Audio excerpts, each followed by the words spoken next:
I'm Chris Ingram and this is the Triumph TR7 V8 I'm going to be driving on this week's Roger Albert Clark Rally. The TR7 V8 was a very iconic car in the 70s and 80s. This car is actually brand new, was only finished last week. And I've done a very quick test ready for the event. The target is to get to the finish because the team have put so much work into getting it ready. It's beautifully prepared, so I need to make sure I don't put any scratches on it. And this is the gentleman who built the car, Dave Appleby. I'm very grateful to Dave for the opportunity to drive it, and I think Dave's best placed to tell you a bit more about it. I'll try to. Try and keep me informed. So, this is a FIA Appendix K TR7 V8, built to exact standards that we did back in the day when Tony Pond used to drive the car.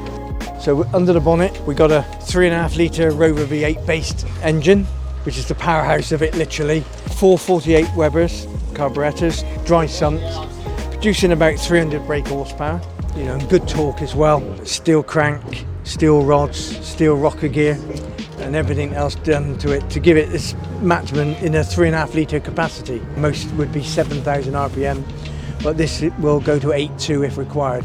Chris, this weekend we're keeping it probably down below 8, but if needs must, we know we can go a bit further and go a bit higher.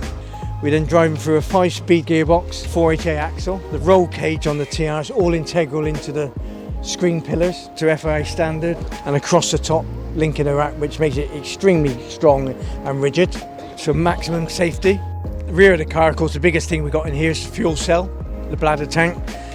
Earlier cars had a fuel bag tank that sat rearmost. Later on, the latest iterations, we moved the fuel tank further forward to get a better weight distribution over the axle, give better traction.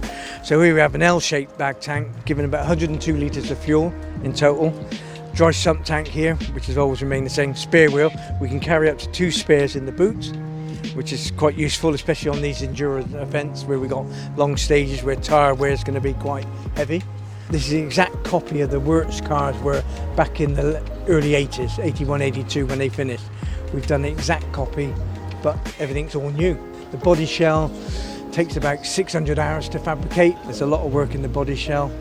Subframes, the gearbox and all the components. You know, if we added up the hours that it's taken in total to produce these cars, well, probably over 1,000 hours easily, you know, to make these cars. Hopefully we get a good run with Chris Ingram this weekend to show what he can do as well as what this car can do. This is going to hopefully be a real fan favourite, and I'm very proud and privileged to have the chance to drive it.